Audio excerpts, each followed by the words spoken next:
Hello everyone, मैं तैयारी कर रही हूँ डी ट्रिपल एस बी की। आप किस चीज़ की तैयारी कर रहे हैं मुझे कमेंट बॉक्स में ज़रूर बताएं। मेरा अभी एक डी ट्रिपल एस बी का टीचिंग एग्ज़ाम है नवंबर में, उसके बाद मेरा पीआरटी का एग्ज़ाम होगा जिसकी अभी डेट नहीं आई है।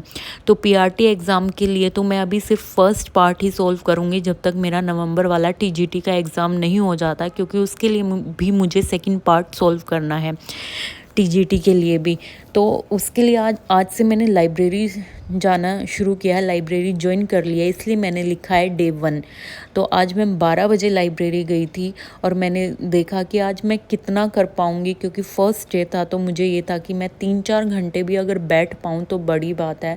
तो लाइब्रेरी में गई और सबसे पहले जाके मैंने निकाला एक previous year paper. Previous year मतलब जो अभी 2025 में डी ट्रिपल एस बी के एग्ज़ाम्स हुए हैं उन्हीं में से मैंने आज एक पेपर सोल्व किया।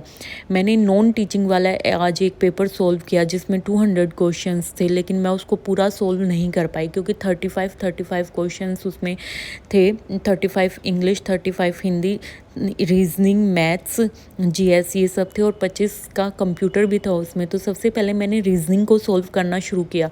तो रीजनिंग को सोल्व करने में ही मुझे 1 घंटा लग गया। ईजी थी रीजनिंग, 35 क्वेश्चंस थे, ईजी थी पर टाइम टेकिंग थी। तो स्पीड बढ़ाने की मुझे बहुत ज़्यादा ज़रूरत है। इससे आज मुझे ये पता चला कि मुझे रीजनिंग में थोड़ा सा स्पीड बढ़ानी है अपनी।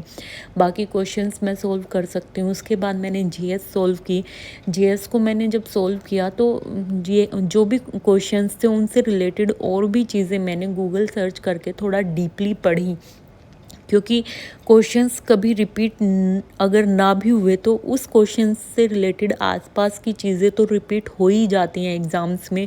इसलिए जो भी क्वेश्चंस थे उनसे रिलेटेड मैंने थोड़ा सा डीप जाके गूगल सर्च करके पढ़ लिया। इसलिए जीएस में भी थोड़ा टाइम लगा, क्योंकि 35 क्वेश्चंस थे, उनको सिर्फ रीड करना ही नहीं था, उनसे रिलेटेड भी थोड़ा सा एक्स्ट्रा चीज़ें पढ़नी थी। तो वो सब मैंने पढ़ा। उसके बाद जीएस में मैंने कुछ टॉपिक्स को नोट डाउन किया। उसमें जैसे कि कौन से अवार्ड्स पूछे गए हैं, किस में इंडिया की रैंकिंग पूछी गई है, ताकि जो करंट वाला है मैं वो याद कर सकूं, उन चीज़ों को मैं नोट डाउन कर सकूं।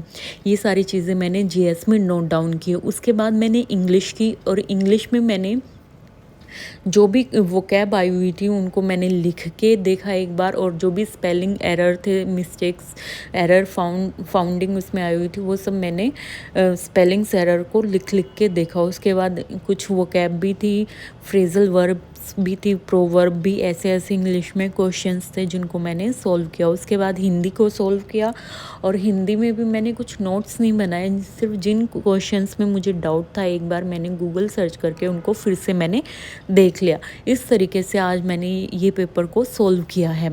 आज मैथ्स रह गया, मैं नहीं कर पाई, इतने टाइम में भी मैथ्स को मैं नहीं कर पाई। 12 बजे मैं लाइब्रेरी गई थी और 4 बजे तक मैं मैथ्स नहीं कर पाई। मैंने सिर्फ यही 4 सब्जेक्ट किए मैथ्स को छोड़ के। मैथ्स मैं कल करूँगी। मैथ्स भी बहुत लेंदी था, 35 क्वेश्चंस थे, तो मुझे लगा नहीं हो पाएगा, क्योंकि इतनी देर बैठना मेरे लिए आज मुश्किल हो गया था। 4 घंटे बैठना ही इतना मुश्किल हो गया था कि लास्ट में जाके मुझे बिल्कुल नींद आनी शुरू हो गई थी। मैंने किसी और सब्जेक्ट के नोट्स नहीं बनाए हैं, क्योंकि नोट्स बनाने में बहुत ज़्यादा टाइम लग जाता है और बाद में हम उन नोट्स को पढ़ते भी नहीं हैं। मैंने सिर्फ जीएस के कुछ क्वेश्चंस को नोट डाउन किया है। अगर आप भी किसी सब्जेक्ट की तैयारी कर रहे हैं टीचिंग से रिलेटेड, या डी ट्रिपल एस बी की कोई नॉन टीचिंग वाली एग्ज़ाम्स के लिए आप तैयारी कर रहे हैं, तो आप किस तरीके से कर रहे हैं मुझे कमेंट बॉक्स में ज़रूर बताइए। रोज़ मैं किस तरीके से पढ़ती हूँ और क्या क्या पढ़ती हूँ, ये सब जानने के लिए आप मेरे चैनल को सब्सक्राइब करें। डेली मेरी एक वीडियो ज़रूर आएगी कि मैंने आज क्या पढ़ा है।